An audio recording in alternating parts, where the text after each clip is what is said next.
The Bush administration, they love to say that they create their own reality.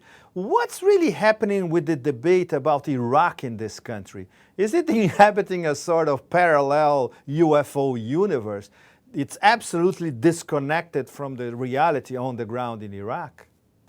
Well, you know, this is exactly what I've seen happen just in the last 24, 36 hours with the remarks of McCain and Obama about Iraq. Here we have a situation, it's been a week now since the government of Iraq has clearly indicated publicly, on the record, that they are going to demand a timetable for withdrawal by the United States. And yet you have neither candidate for the presidency seemingly becoming aware of any significance of that huge change in the situation. Instead, they're acting as though this never happened.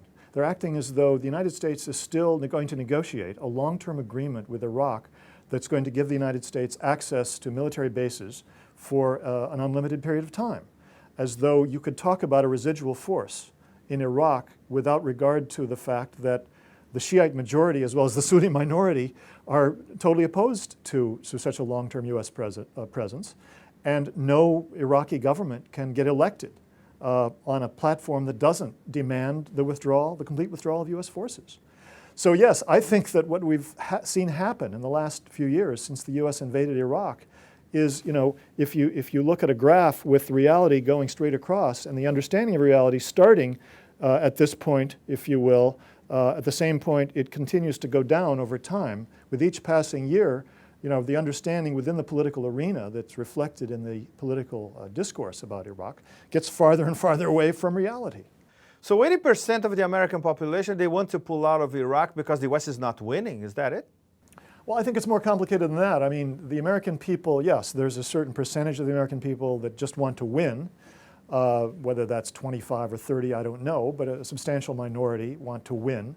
A much larger percentage of the population simply wants to be able to get out without just sort of feeling like we've been completely humiliated, or without feeling like we've been totally irresponsible.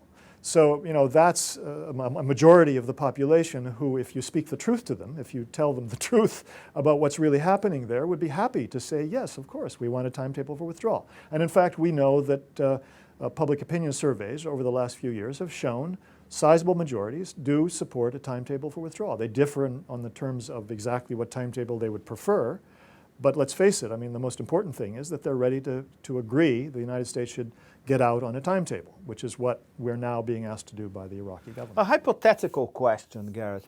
The war in Iraq is costing roughly $12 billion a month. Assuming the U.S. would pull out completely by the summer of 2010, would that automatically translate into these $12 billion being used inside the U.S. for investment in health, education, and crumbling U.S. infrastructure, for instance?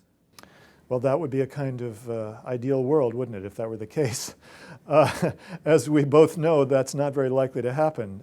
In fact, the degree to which savings from a war will be spent on anything but military power depend on, I mean, increased military spending will depend on the political forces at work.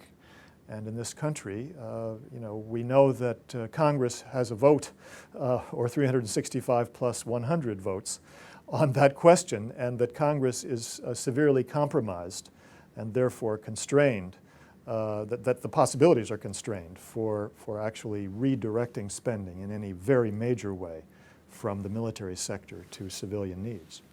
How would you explain that after the Iraq War, it was absolutely impossible to build in the U.S. a true anti-war movement, and not only an anti-Iraq war movement? There was an enormous expectation about it all over the world, in Western Europe, in South America. What happened in the aftermath of the fall of the Berlin Wall and the fall of the Soviet Union in this country was that the U.S. military, the military services, and their civilian allies in the Pentagon and outside the Pentagon were able to essentially reinvent the military-industrial complex, if you will, to give it a new rationale and to give it a new legitimacy.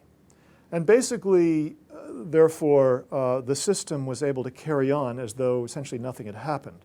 There had been no break, essentially, in the degree to which the military had almost complete legitimacy in terms of what they were about. The idea of sort of criticizing the idea of the United States using military force as a means of advancing U.S. security was so sacrosanct that you simply cannot you cannot be out there in the political realm, whether you're a candidate or somebody in a movement, and embrace that and expect to get mass support.